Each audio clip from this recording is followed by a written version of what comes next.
Okay, question 6, where I see here I have a 30-degree angle, so that means I have a special right triangle. And if you remember, we have this diagram on your MCAS reference sheet.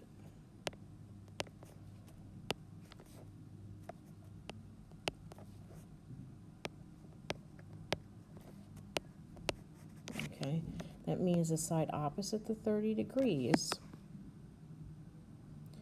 is the foundation, or the number that all the other sides are based off of. Okay, the side opposite the 60 degrees is the value of the 30-degree angle, the side opposite the 30-degree angle, times the square root of 3. Now you'll notice that is what I have here. So this is y squared on my y square root 3 side, so that means that the side opposite my 30 degrees, and in this diagram happens to be x, that's going to equal 12. And the hypotenuse of any 30, 60, 90 triangle is double 2y, is double the side opposite the 30 degrees. So that means my hypotenuse in this case, which I know is across from a right angle, is 24. Okay. Here we have the side length of a square is 5 inches long. Okay, now keep in mind that if you have a square, all sides are congruent. What is the length in inches of the diagonal of the square? And it says write your answer in simplified radical form. Okay, now also remember, a square has a 90-degree angle, all 90-degree angles. And when I put the diagonal in, I'm cutting each angle in half. So this is another special right triangle. It's the 45, 45, 90. Okay, and based on my diagram on my MCAS reference sheet, it tells me that the hypotenuse is the length of the side of the square times the square root of 2. So your hypotenuse is simply just going to be 5 square root 2. That's your answer there. There's really no math that needs to be done, as long as you have your MCAS reference sheet.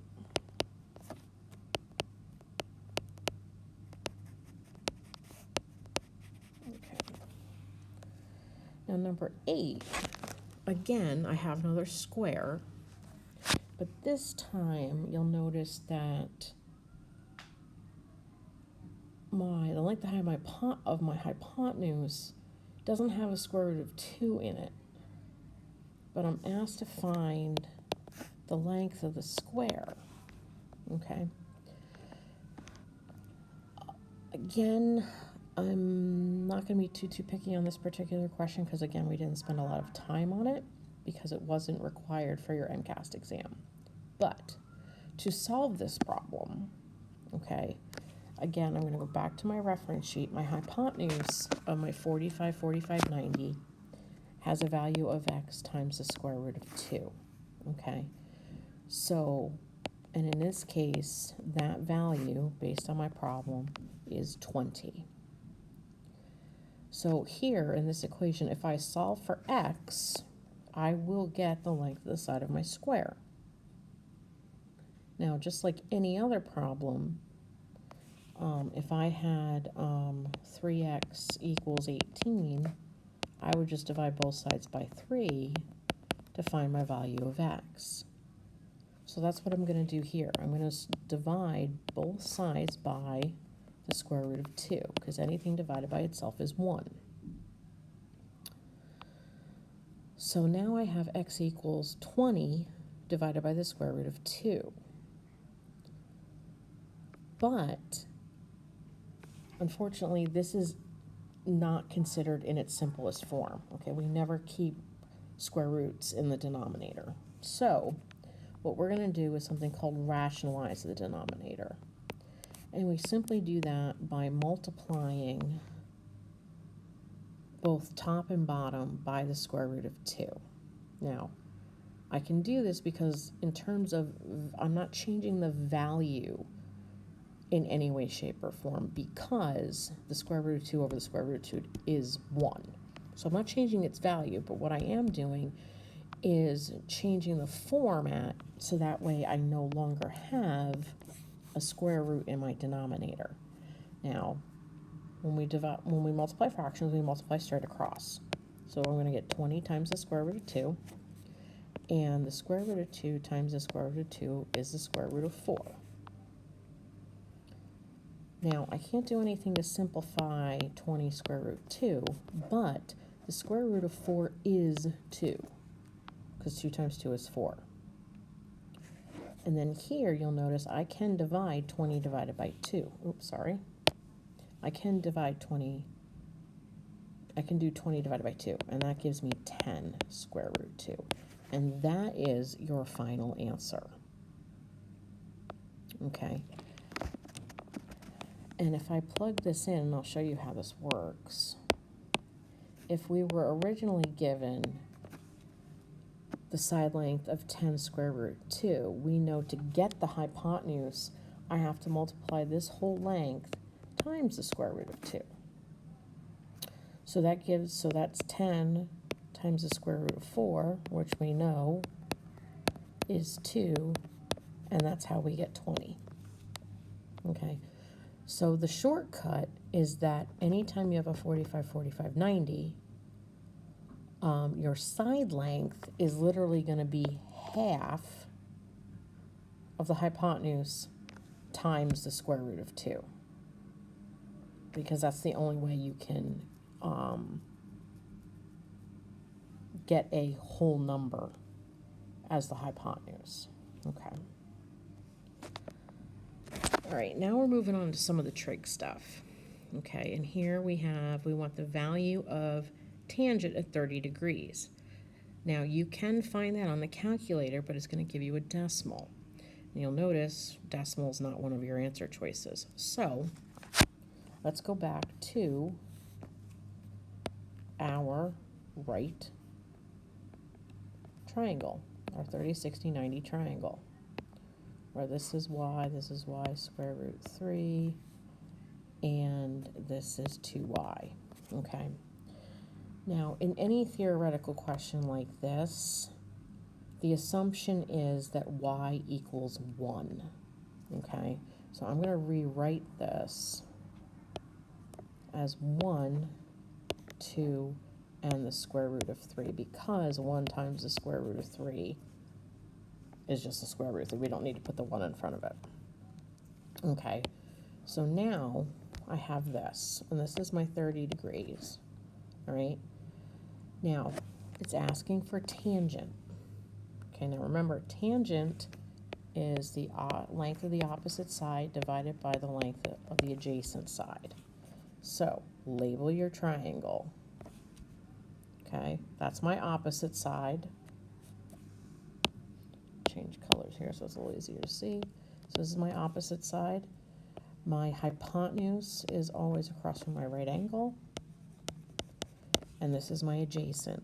So my tangent, the tangent of 30 degrees, is actually 1 over the square root of 3.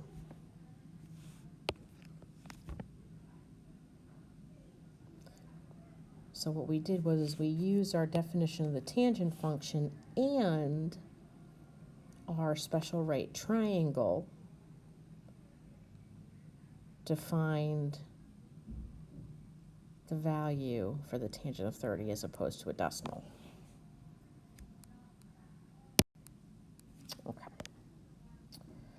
All right, so here again we are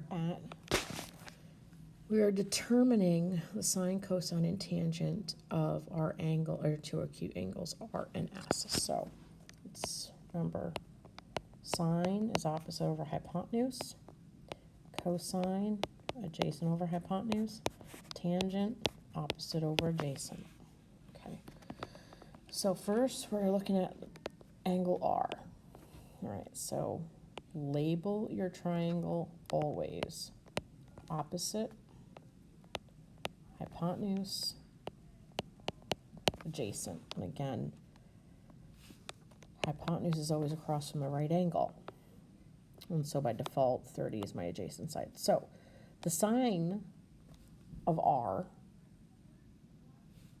as we say right here, is opposite over hypotenuse. Well, my opposite side is 16, and my hypotenuse is 34. Okay, so this is my sine of r. And of course, you'll notice that answer is not there. But I can reduce, I keep hitting that button, sorry. We can reduce 16 over 34 if I divide, simplify, and divide both top and bottom by 2. I'm going to get 8 over 17. So 8 over 17 is 0.47. Okay. Now the cosine of r,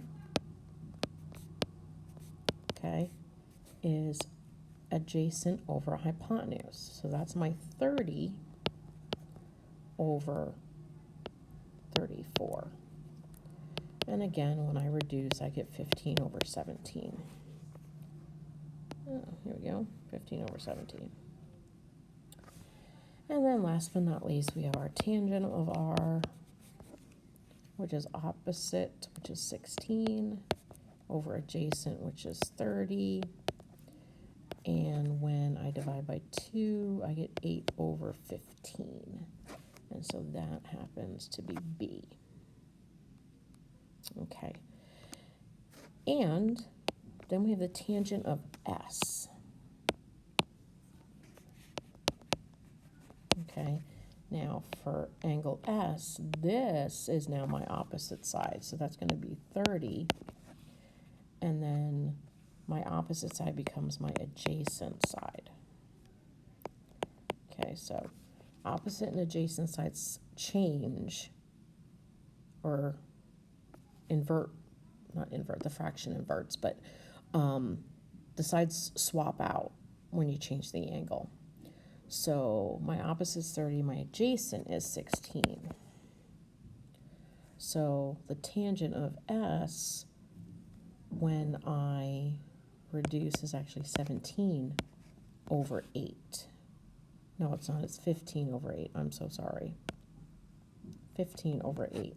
It's actually the inverse of the tangent of R. 15 over 8. And so that's going to be C. Okay. And so, all right. So this time, instead of giving you the angle, it's giving you the ratio. So I have a value of 21 over 29. Select all that apply. Okay. So keep in mind our trig ratios we only use them for our acute angles. All right. It doesn't have anything to do with our right angle. So it's our two acute angles. So I'm first going to label my angle A. So for angle A, 21 is my opposite, and 20 is my adjacent. And then hypotenuse never changes, regardless of which angle you're referencing. Okay, so now angle B, as I mentioned, so angle B, 20 is now my opposite, and 21 is my adjacent. So the question is, which ratios have a value of 21 over 29? Okay, so for angle A, 21, oh, I don't want to mix up my colors. I want to keep them straight. Okay, so for A, 21 over 29 is my opposite and my hypotenuse. So then that's my sine function. Okay.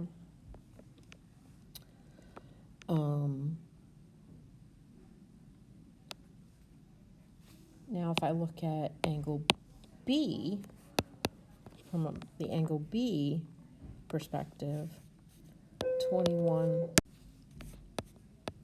over 29, angle B, 21 over 29 is the adjacent over the hypotenuse. So that's the cosine of B. Okay, and you'll notice that I don't need to do any more because I don't need to check any additional options here because 29 is the hypotenuse in this particular diagram. And the only two functions that have hypotenuse are sine and cosine. So it can't possibly be tangent because it doesn't use, the tangent function doesn't use the hypotenuse.